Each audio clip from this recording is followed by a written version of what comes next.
Yang ni mini dumpling, colour red jam. Aisyah ada jual banyak sangat. Lepas tu, masa dia jadi ready kan, Nana keep on buat live kan, non-stop je orang beli. Kau main tau you guys. Okay, untuk mini dumpling, sesuai untuk orang pakai gedik-gedik tau. Sebab dia macam tak banyak sangat tempat, tak banyak kompartmen lah. Tak banyak sangat barang boleh masuk.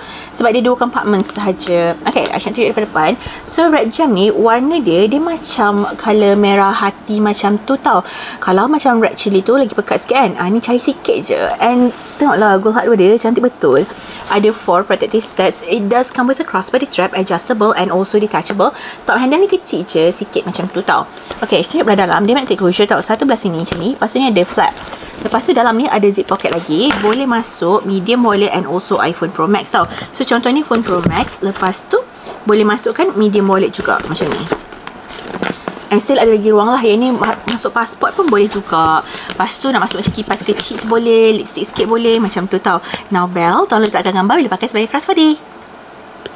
Untuk harga, you guys boleh tengok dekat shopping bag di bawah. Jangan lupa untuk claim semua voucher yang ada.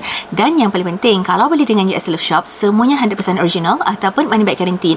Untuk cara pembelian, boleh tekan dekat shopping bag di bawah. If you guys have any further question, boleh juga komen down below. Dan jangan lupa tekan button follow.